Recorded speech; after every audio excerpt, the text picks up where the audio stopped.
How do you know if black magic is being used on you? Okay, well, there's two questions there. There is this saying, it takes one to know one.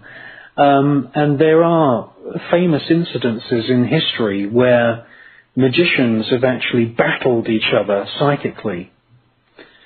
A lot of so-called black magic spells come down to thought projection. They come down to planting suggestions in people's minds, either via a letter or an email or an object which is sent through the post. And that plants a seed in the victim's mind, and, they make associations, and that sort of absorbs all of their mental energy.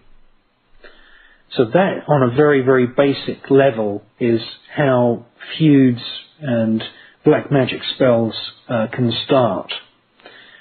You really do need to know something about magic. You need to know something about the spirit world, and you need to be an aware person for you to even detect whether somebody is trying to use overt persuasion, thought projection, hypnosis, or black magic spells on you. If you don't know anything about it, you're a sitting duck. You really do need to do some reading on it, because otherwise, for example, a sudden disease, somebody suddenly collapsing, some strange growth all of a sudden appearing on the body, these are all things where the ancient literature has spells for creating those kinds of incidents. But if you're somebody who doesn't know this, you've never done any reading on the subject of magic, ritual, invocation of demons that carry out deeds for black magicians, you are very open to being manipulated. And you will actually interpret the mishaps, accidents, diseases, and bad things that happen in your life as, oh, well, this is my life, God's served me like that. When in actual fact, in some of those cases, it might well be a hex, it might be a jinx, it might be some thought projection that's been put into your mind that gives you the impression that you have an ailment, but you don't really. So that's the first thing. It takes one to know one. Definitely. I have a book here by Lon Milo Duquette. I hope I'm pronouncing that correct. Yes. Low Magic. Lon Milo Duquette, and he's one of the most influential people within the Ordo Templi Orientis. He's an American author.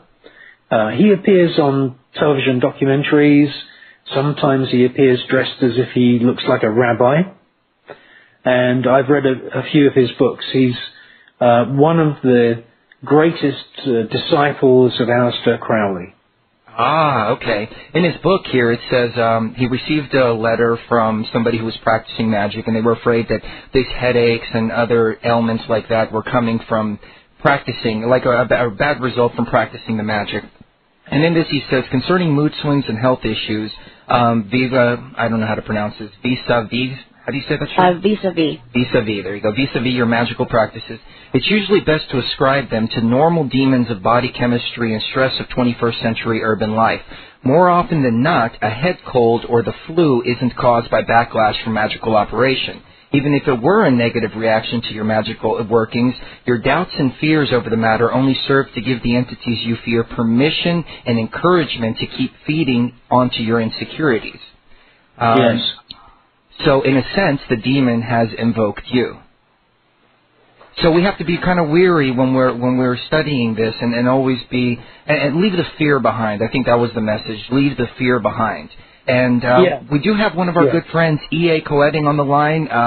Famous, or infamous, I should say, infamous black magician. And EA, thank you very much for joining us.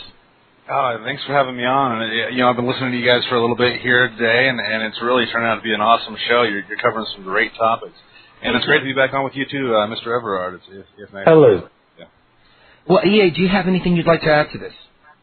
Well, as I was listening here, Mr. Everard was talking about how you can send something through the mail or even hand it to a person or hand deliver an object, a fetish item that in a lot of systems you'll actually possess this item on your altar. You'll put spirits around it or in it, so that'll affect the person who touches it or who accepts that as a gift or brings it into their home.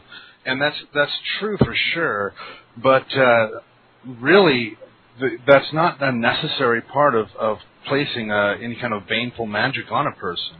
A master black magician is going to do everything he can to make sure his victim has no idea what he's doing.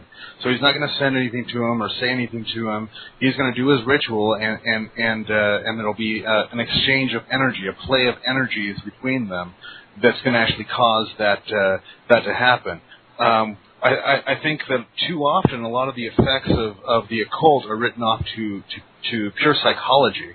And that's not really the case, because there are deeper things working, deeper aspects of your being that are being touched by these rituals that you don't even have to be aware of it, really, and you can kind of have that pass to you energetically.